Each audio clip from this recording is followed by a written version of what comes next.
Hello everyone, welcome to my channel mathematics with Mahima Agarwal. और आज मैं आपके लिए लेकर आई हूँ बिल्कुल नया चैप्टर। मेरे पास रिक्वेस्ट आई थी इस चैप्टर को पढ़ाने के लिए, तो आज मैं स्टार्ट करने वाली हूँ volume and the surface area. Guys, आज इस चैप्टर में हम पढ़ने वाले हैं बिल्कुल बेसिक से। जिसको भी इस चैप्टर का ABCD भी नहीं पता, बिल्कुल भी परेशान होने की ज़रूरत नहीं है। हम इतने बेसिक से आज इसको पढ़ेंगे और इतनी अच्छी तरीके से पढ़ेंगे कि आप लाइफ टाइम भूलने नहीं वाले कि वॉल्यूम और सरफेस एरिया होता क्या है, इसके क्वेश्चंस को कैसे सॉल्व किया जाता है, इसका क्या कंसेप्ट है, क्या लॉजिक है। मैं आज की वीडियो में और आगे आने वाली वीडियोज़ में इस पूरे चैप्टर को कवर करूँगी। ठीक है गाइस, तो स्टार्ट करते हैं सबसे पहले इस चैप्टर के इंट्रोडक्शन से। ओके एवरीवन, तो स्टार्ट करते हैं इंट्रोडक्शन। देखिए, आप जब किसी चैप्टर को पढ़ने जा रहे हैं तो सबसे ज़्यादा ज़रूरी चीज़ है कि उस चैप्टर का जो नाम है, जैसे इस चैप्टर का नाम है वॉल्यूम एंड सरफेस एरिया, तो इन टर्म्स का मतलब क्या है। किसी शेप का, किसी चीज़ का वॉल्यूम क्या होता है, उसका सरफेस एरिया क्या होता है। आप अपने आसपास जितने भी शेप्स देखते हैं उनमें जनरली जो जनरल शेप्स हैं वो हैं क्यूबॉइड है, जैसे इस तरीके का जो फिगर होता है, कुछ इस तरीके की शेप दिखती है।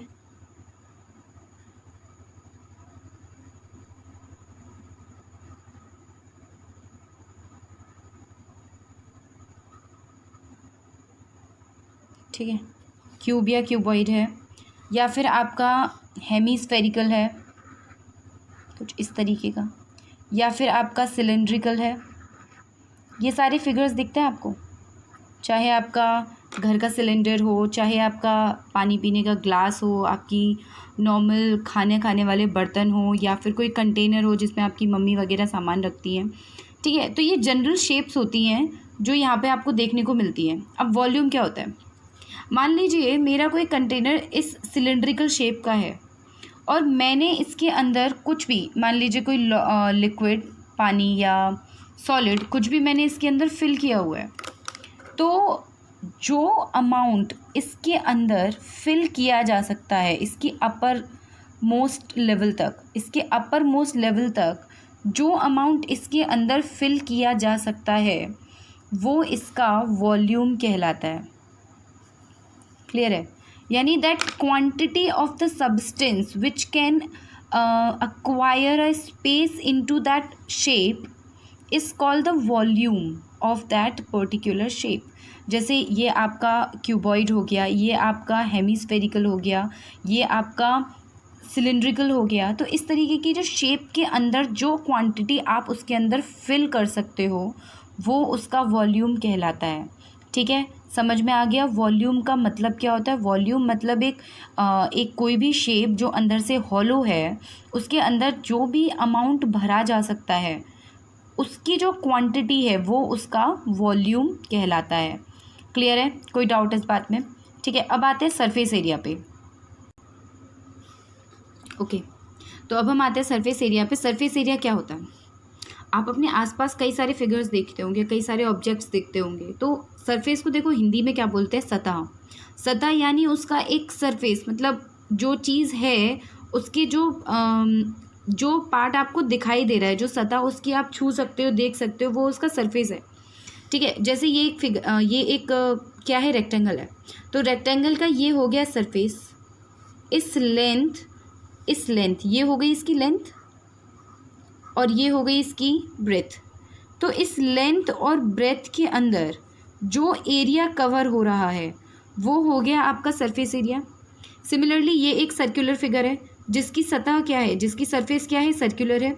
यानी इस रेडियस, इस मिड पॉइंट से इस रेडियस के बीच में जो सरफेस यहाँ पे कवर हो रहा है वो इसका सरफेस है। और हमारे पास इसके फॉर्मूलाज होते हैं। जैसे देखिए, आपके पास 2 टाइप के फिगर होते हैं, एक होता है 2D और एक और 3D। 2D मतलब 2 डायमेंशनल और 3D मतलब 3 डायमेंशनल।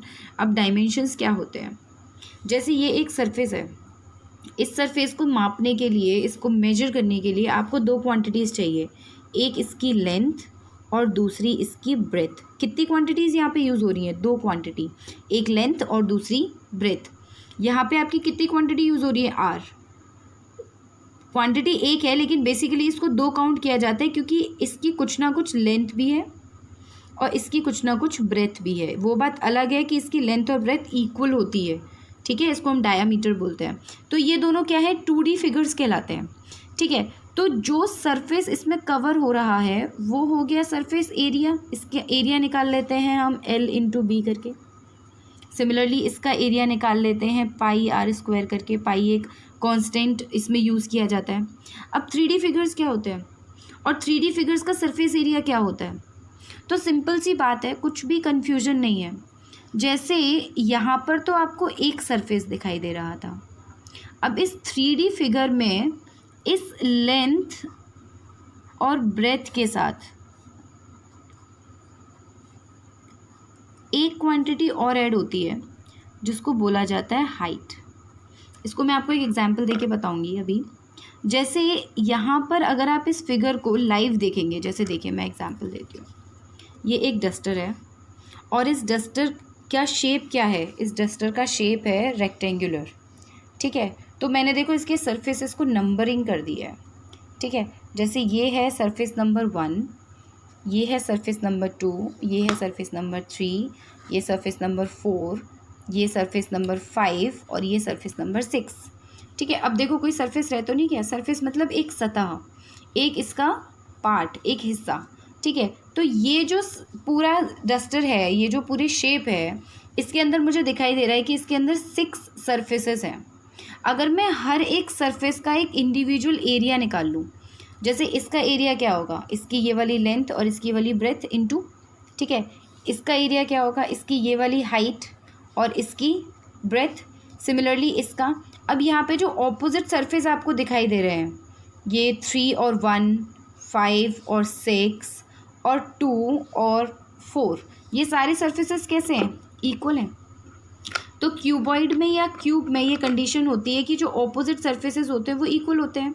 तो जब हम इनका फॉर्मूला जनरेट करते हैं, जैसे ये वाला जो सरफेस हो जाता है, इसका एरिया हो जाएगा L/B और इस तरीके के कितने सरफेस है? 2, यानी 2 लगा दिया, प्लस ऊपर और नीचे वाले सरफेसेस का एरिया क्या हो जाएगा? B/H और वो भी कितने हैं? 2, यानी 2 लगा दिया। फिर इस तरीके के ये दोनों जो ऑपोजिट हैं, इनका एरिया क्या हो जाएगा?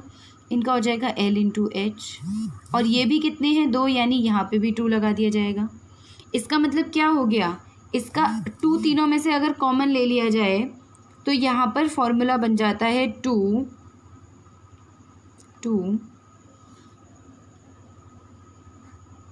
LB + BH + HL। आप मेरी हैंडराइटिंग में मत जाइएगा, मेरी हैंडराइटिंग बहुत ख़राब है, ठीक है। तो इस तरीके से आपको सरफेस एरिया मिल जाता है और इसको हम कहते हैं टोटल सरफेस एरिया। समझ में आ गया?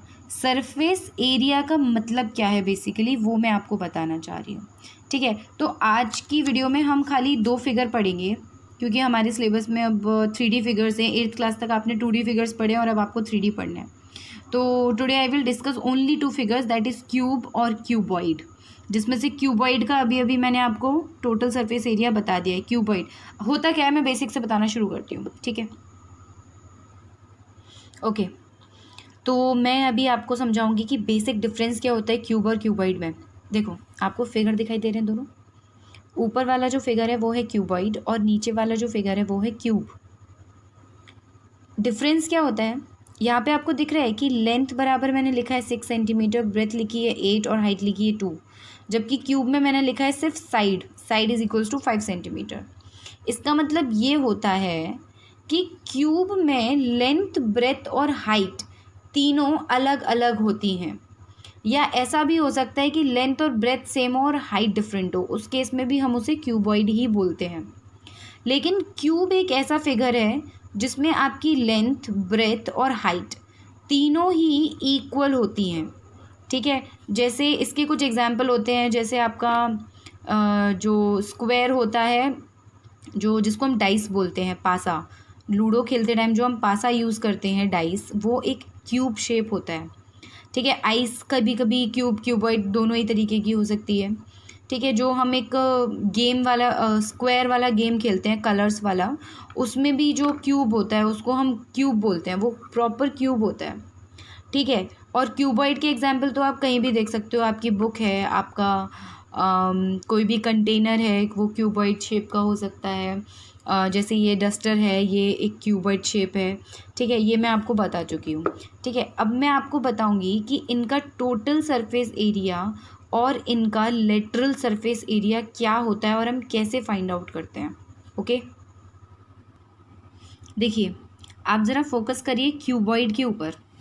मान लीजिए कोई एक ऐसा क्वेश्चन है जिसमें आपसे कहा गया है कि आपको एक क्यूबॉइड गिवन है, क्यूबॉइड शेप का कोई भी बॉक्स गिवन है, और आपकी उसके ऑपोजिट सरफेसेस को अलग अलग रैपिंग पेपर से या डेकोरेटिव पेपर से डेकोरेट करना है।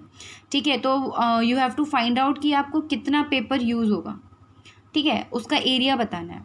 तो मैंने आपको ऑपोजिट सरफेस एक्सप्लेन करने के लिए कुछ ऐसा ही दिखाने की कोशिश करी है।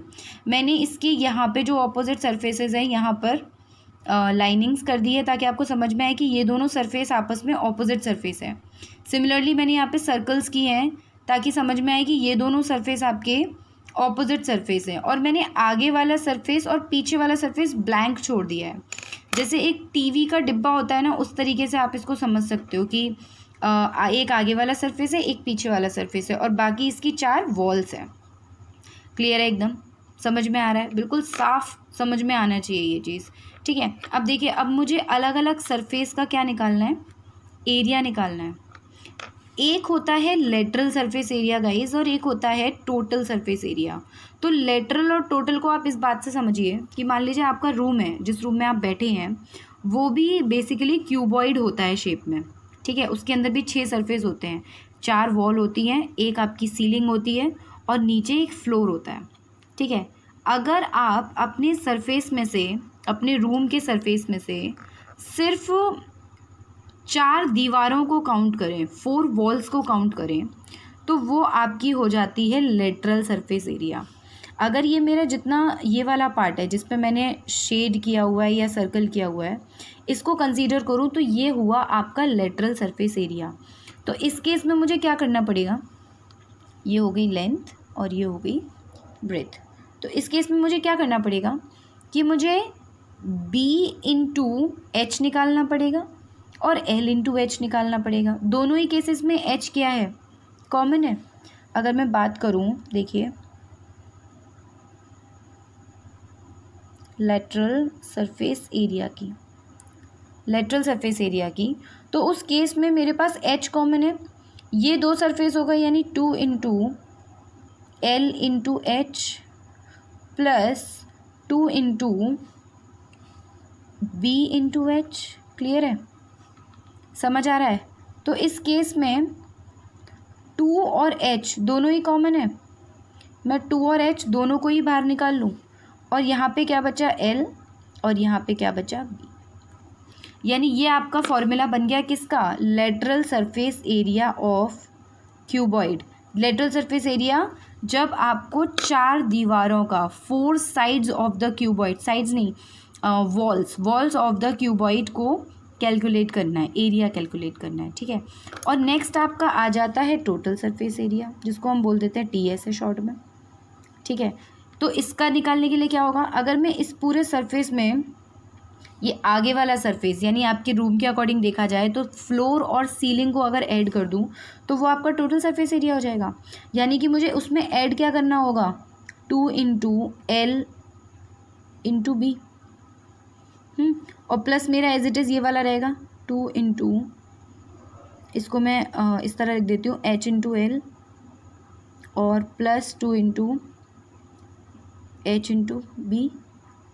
क्लियर है, तो यहाँ पे मेरा टोटल सरफेस हो जाता है 2, सिर्फ 2 कॉमन आता है इसमें, 2 into L B plus B H plus H L, and this is the total surface area of the cuboid. अब आपसे कभी भी पूछा जाए कि रूम की वॉल्स को पेंट करना है, या आपको फ्लोर पे टाइल लगवाने हैं, या आपको सिर्फ वॉल्स पे टाइल लगवाने हैं, या आपको डेकोरेट करना है सीलिंग को, तो आप आसानी से निकाल सकते हो कि आपको कौन से सरफेस का एरिया निकालना है। कोई कन्फ्यूजन होना ही नहीं चाहिए। जो आपकी खड़ी हुई साइड होती है उसको हम लेंथ बोलते हैं। जो यहाँ पे हॉरिजॉन्टल साइड होती है, जो वर्टिकल है वो लेंथ है, जो हॉरिजॉन्टल है, जो लेटी हुई साइड है वो आपकी ब्रेथ होती है, और ये जो इसकी चौड़ाई होती है वो इसकी हाइट होती है। ध्यान रखिएगा, फिगर बनाइएगा, आसानी से लेंथ ब्रेथ हाइट निकालिएगा और बिल्कुल आसानी से आपके सर्फेसेस निकल कर आएंगे। कोई कन्फ्यूजन की बात ही नहीं है। क्लियर है। और अब आते हैं हम क्यूब पे। क्यूब तो बहुत ही ज़्यादा आसान होता है। इसकी सारी आसानी इस बात से हो जाती है कि इसका लेंथ ब्रेथ और हाइट इक्वल है। मान लीजिए ये तीनों मैंने क्या मान लिया, ए, ये भी ए, ये भी ए और ये भी है ए। तो इसके हर सरफेस का एरिया कितना होगा? एरिया ऑफ स्क्वायर क्या होता है? एरिया ऑफ स्क्वायर आपने पढ़ा होगा। एरिया ऑफ स्क्वायर होता है साइड इंटू साइड, और यहाँ पे सारे के सारे सरफेस कैसे हैं? स्क्वायर है, यानी कि ये हो गया साइड स्क्वायर, इसका मतलब हो गया ए स्क्वायर। ठीक है, तो सबका सरफेस एरिया क्या है? इंडिविजुअल कितने सरफेस है? 6। जैसे इसमें 6 सरफेस है उसी तरीके से इसमें 6 सरफेस है, तो सभी का एरिया कितना हो जाता है? ए स्क्वायर।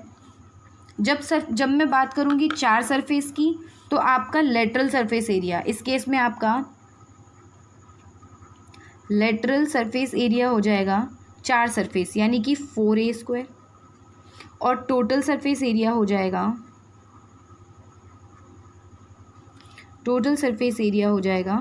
6a square. ठीक है, याद रहेंगे फॉर्मूलेस, बहुत ही आसान आज मैंने आप लोगों को बताया है। देखो, अगर मैथ्स का कंसेप्ट समझ लिया जाए तो उसके आगे सॉल्यूशन बहुत छोटी सी चीज़ रह जाती है। तो बेस्ट है आप इन वीडियोस को अगर देख रहे हो और ये आपको कहीं भी बेनिफिट कर रही है, आपको कहीं भी इसमें कोई डाउट है, तो आप प्लीज़ मुझे कमेंट सेक्शन में बताओ। ये चैप्टर भी मैं किसी की डिमांड पे पढ़ा रही हूँ, तो दैट इज़ वेरी नाइस। और कल मैं इसके आगे के फिगर्स पढ़ाऊँगी जिसमें मैं सिलेंडर, कोन, स्फेयर और हेमीस्फेयर, ये चारों चीज़ें कवर करूँगी। ठीक है, और अगर आपके में फ्रक्टम है तो फ्रक्टम भी मैं पढ़ाऊँगी। ठीक है, तो बिल्कुल धीरे धीरे हम आगे बढ़ेंगे, धीरे धीरे इन चैप्टर्स को कवर करेंगे। लेकिन कोई डाउट है तो आप बताइएगा। आप मेरे वीडियोस को लाइक करिए, कमेंट करिए, शेयर करिए। जितना ज़्यादा आप शेयर करेंगे लोग इससे पढ़ पाएंगे, हेल्प हो पाएगी लोगों की। ठीक है, लॉकडाउन के टाइम पे वैसे भी कहीं फैसिलिटी नहीं मिल पा रही है, तो यूट्यूब इज़ द वे कि हम चीज़ों को स्प्रेड कर पाएँ।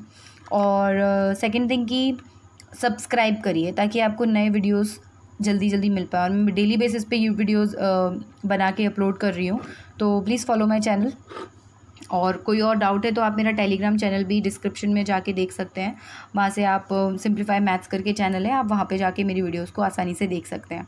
ठीक है, ओके एवरीवन, कोई डाउट है तो आप प्लीज़ मुझे पूछिएगा। एंड कल की अगली वीडियो में मैं आपको बाकी चीज़ें बताऊँगी। Okay, stay safe, stay happy, good bye everyone.